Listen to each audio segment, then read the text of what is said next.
Hello student, कैसे हो आप सब? आप सब बड़ी हो दोस्तों। यहाँ पर देख तो आप लोग बहुत ज़्यादा कमेंट आते हैं पर क्लास 11 का यहाँ पर जो वार्षिक पेपर यहाँ पर होने वाला है वो यहाँ पर रियल पेपर बताई। तो गाइस यहाँ पर देख तो यहाँ पर आपका भाई आपके लिए रियल पेपर लेकर आ चुका है। यहाँ पर देख तो कक्षा 11वीं का वार्षिक परीक्षा 2022-23 यहाँ पर जो कोड वगैरह है वो भी यहाँ पर मैच कर सकते हो। 80 नंबर का पेपर आपका यहाँ पर रहने वाला है।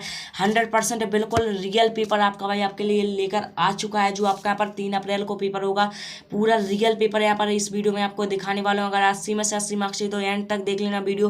पूरा यही पेपर आप देने जाओगे, पूरा यही पेपर आपको सेम टू सेम यहाँ पर देखने के लिए मिलेगा। तो आपके टोटल क्वेश्चन आपके यहाँ पर 23 आने वाले हैं और समय आपका 3 घंटे का रहने वाला है। यहाँ पर कोड वगैरह है वो यहाँ पर मैच कर लीजिए। यहाँ पर देख सकते हो रोल नंबर आपको यहाँ पर फिलिप करना है। पूरा पूरा रियल पेपर यहाँ पर मैं आपको बताने वाला हूँ। तो अभी तक यार चैनल को सब्सक्राइब नहीं किया तो सब्सक्राइब कर लीजिए। तो यहाँ पर देख सकते हो यहाँ पर कोड वगैरह है वो यहाँ पर मैच कर लीजिए। पूरा पूरा यहाँ पर देख सकते हो यहाँ पर पूरा कोड मैच कर लीजिए। सेट आपका ये रहने वाला है और कोई सा भी सेट होगा इस पूरा यही पेपर आपका यहाँ पर आएगा। तो यहाँ पर क्वेश्चन नंबर 1 यहाँ पर सही विकल्प चुनकर आपको यहाँ पर लिखना है। तो पहला क्वेश्चन है जो आपके 6 नंबर में सही विकल्प आने वाले हैं वो यहाँ पर देख लीजिए। पहला, मीराबाई ने कौन सी बेली बोई है? तो यहाँ पर कौन सी बेली बोई है? तो यहाँ पर प्रेम की बेली बोई है। तो आपको यहाँ पर बा वाला ऑप्शन इसमें लगना है। गजल में लिखे जाने वाले हर दो मिसरे के समूह को क्या कहते हैं? तो क्या कहते हैं? मिसरा कहते हैं। तो आपको इस तरीके से आंसर है वो यहाँ पर टिक लगाते जाना है। इसके बाद है गलता लोहा कहानी में गोपाल सिंह कौन था?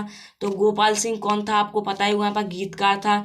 तो आपको यहाँ पर गीतकार बनना है। इसके बाद है मैं आज ही आया हूँ पंक्ति में ही है। तो क्या है? निपात है। तो आपको यहाँ पर आ वाला ऑप्शन टिक लगा देना है। इसके बाद है आपका यहाँ पर 5वां, ततासु क्या थे? तो यहाँ पर क्या थे वे? तो यहाँ पर कृषक थे। तो आपको यहाँ पर बा वाला ऑप्शन लगाना है। इसके बाद है 6वां, एनी फ्रेंट में अपनी डायरी में अनुभव लिखे हैं। तो यहाँ पर किस में लिखे हैं? तो ग्रीक अत्याचार में आपको यहाँ पर लिखे हैं। तो बा वाला ऑप्शन इस पर टिक लगा देना है। तो इस तरीके से आप यहाँ पर वीडियो रोक कर यहाँ पर लिख सकते हो। सही विकल्प यहाँ पर यही आपको यहाँ पर देखने के लिए मिलेंगे। इसके बाद आपका रिक्त स्थानों की आपको पूर्ति करना है, जो आपका 6 नंबर में यहाँ पर आने वाला है वो यहाँ पर देख लीजिए।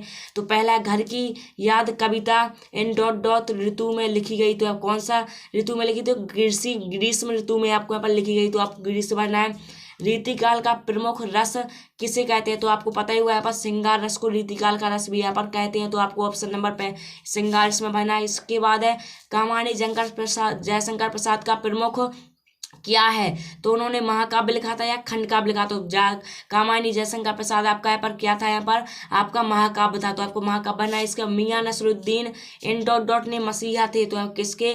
नान भाइयों की मसीहा थी। तो आपको यहाँ पर नान भाइयों बनना है। इसके बाद सरकारी कामकाज की भाषा को हम क्या कहते हैं? तो यहाँ पर राजभाषा कहते हैं। तो इस तरीके से आप टिक लगाते जाइए। इसके बाद है इन डॉट डॉट काल कलाओं के लिए स्वर्ण युग माना जाता है। तो गुप्त काल कलाओं के लिए स्वर्ण युग माना जाता है। तो इसमें आपको गुप्त काल यहाँ पर भरना है। तो इस तरीके से जो खाली स्थान है वो यहाँ पर नोट कर लीजिए। कुछ इस तरीके से आपको भरना है। इसके बाद है सही जोड़ी आपकी जो आएगी यहाँ पर 6 नंबर में आएगी सही जोड़ी।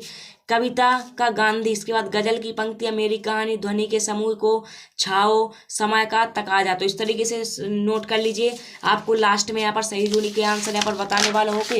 इसके बाद है आपका क्वेश्चन नंबर 4, एक शब्द एक वाक्य में आपको उत्तर लिखना है, जो आपके 6 नंबर में आएगी।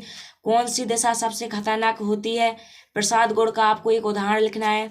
हिंदी का प्रथम मौलिक उपन्यास कौन सा है? सीधी मुंह बात ना कहना मुहावरे का अर्थ लिखना है। एलोरा की गुफाओं में कब तैयार की गई थी? एलोरा की गुफाएं कब तैयार की गई थी? इसके बाद है आपका पर भारत की पहली मूल फिल्म कौन सी थी? इस तरीके से आपका क्वेश्चन नंबर 4 है। इसके बाद है 5वां, 7 आपके आएंगे 6 नंबर में, वो यहाँ पर लिख लीजिए। पास पंजाबी साहित्य के कवि हैं। तुम बरस लो बे ना बरसे में यमक अलंकार है। महावीर प्रसाद द्विवेदी जी ने सरस्वती पत्रिका का संपादन कार्य कब से प्रारंभ किया? तो इस तरीके से 7 वो यहाँ पर नोट कर लीजिए। इसका सॉल्यूशन मैं आपको लास्ट में बताने वाला हूँ। कि तो अभी क्वेश्चन आप यहाँ पर एक कॉपी में नोट करते जाइए। आपके पास समय बहुत कम बचा है, पूरा रट डालिए। अगर आपको 80 में से 80 मार्क्स चाहिए तो आप यहाँ पर देख सकते हो। आप मिलान भी कर लीजिएगा। जो आपका पेपर आपको यहाँ पर कल मिलेगा वही आपका सेम सेम यहाँ पर ये मैं आपको बताने वाला हूँ। तो यहाँ पर देख सकते हो छायावाद की या रीतिकाल की विशेषताएं आपको यहाँ पर लिखना है, जो आपका 2 नंबर में क्वेश्चन आएगा। अथवा में आएगा प्रकृतिवादी कविता की आपको 2 विशेषताएं लिखना है। क्वेश्चन नंबर 7 है मीरा कृष्ण की उपासना किस रूप में करती हैं? वह रूप कैसा है? तो पता होगा मीरा दास रूप में करती हैं।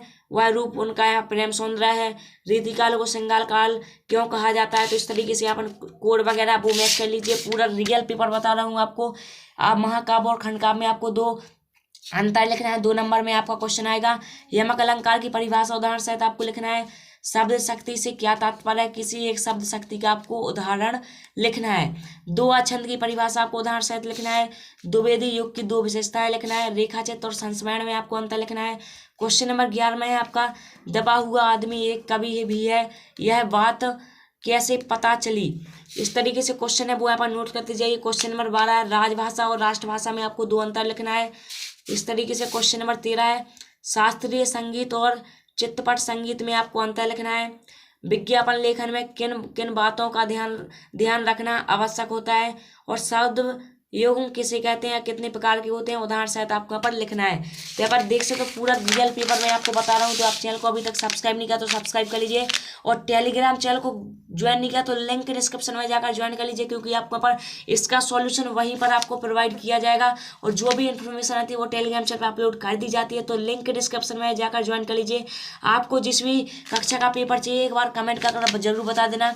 इसके बाद क्वेश्चन नंबर 15 डायरी लेखन की दो आपको महत्वपूर्ण विशेषताएं लिखना है। अनुस्मारक किसे कहते हैं? क्वेश्चन नंबर 16 आएगा 3 नंबर में। निम्नलिखित बिंदुओं के आधार पर मीराबाई अथवा अक्क महादेवी का काव्य परिचय आपको यहाँ पर लिखना है। दो रचनाएं भावपक्ष कलापक्ष और साहित्य में स्थान, इस तरीके से लिखना है। 17वां वाला है प्रेमचंद और मन्नू भंडारी का साहित्यिक परिचय लिखना है। दो रचनाएं भाषा शैली और साहित्य में स्थान। इसके बाद है क्वेश्चन नंबर 18 निम्नलिखित विषयों में से किसी एक विषय पर भाव पल्लवन करना है। तो इसमें से आपको भाव पल्लवन कर सकते हो किसी एक विषय पर। इसके बाद है क्वेश्चन नंबर 19 जो आपका 3 नंबर में आएगा। एक गद्यांश दिया गया है, गद्यांश के कुछ आपको क्वेश्चन के आंसर देना है। तो यहाँ पर देख सकते हो स्वस्थ रहने के अलावा खेलों से और कौन कौन से फायदे हैं। उपयुक्त गद्यांश का आपको उपयुक्त शीर्षक लिखना है। दृष्टिकोण का पर्यायवाची उपयुक्त गद्यांश से लिखिए। इस तरीके से आप यहाँ पर नोट कर लीजिए। इसके बाद है क्वेश्चन नंबर 20 निम्नलिखित पद्यांश का भावार्थ संदर्भ प्रसंग सहित आपको यहाँ पर लिखना है। तो यहाँ पर नोट कर लीजिए। इसके बाद है आपका क्वेश्चन नंबर आपका यहाँ पर 21 वाला। तो यहाँ पर क्वेश्चन नंबर 21 देख लीजिए। 4 नंबर में आपका पर क्वेश्चन आने वाला है, वो है आपका यहाँ पर एक संदर्भ प्रसंग सहित आपको व्याख्या लिखना है। तो देख सकते हो इस तरीके से आप यहाँ पर नोट कर लीजिए। और क्वेश्चन नंबर 22 से आपका जो 4 नंबर में आएगा शाला शुल्क से मुक्ति हेतु विद्यालय के प्राचार्य के लिए एक प्रार्थना पत्र लिखना है शाला शुल्क के लिए। और अथवा में आएगा अपने पिताजी को अपनी परीक्षा की तैयारी के लिए एक विषय पत्र आपको यहाँ पर लिखना है। इसके बाद लास्ट क्वेश्चन है आपका क्वेश्चन नंबर 23 निम्नलिखित में से एक विषय पर लगभग 120 शब्दों में आपको निबंध लिखना है। जीवन में खेलों का महत्व, मोबाइल का हमारे जीवन पर क्या प्रभाव, वैश्विक आपदा, कोरोना, स्वच्छ भारत अभियान। तो आप इनमें से आप बता सकते हो। आपको जिस भी विषय पर निबंध चाहिए तो वो एक बार कमेंट करके बता देना, मैं आप टेलीग्राम चैनल पर अपलोड कर दूंगा। और अगर पूरा सॉल्यूशन चाहिए तो एक बार कमेंट करिए। मैं आपको नेक्स्ट वीडियो में क्वेश्चन नंबर 1 से क्वेश्चन नंबर 23 तक के सारे क्वेश्चन आंसर के आपको सॉल्यूशन बता दूंगा। तो अभी तक चैनल को सब्सक्राइब नहीं किया तो सब्सक्राइब कर लीजिए। दोस्तों का अगर वीडियो को शेयर नहीं किया तो क्या कर रहे हो, शेयर कर दीजिए। अगर इसका PDF चाहिए तो वो टेलीग्राम चैनल पर मिल जाएगा, तो लिंक डिस्क्रिप्शन में जाकर ज्वाइन कर लीजिए। चलते हैं, फिर मिलते हैं नेक्स्ट वीडियो में।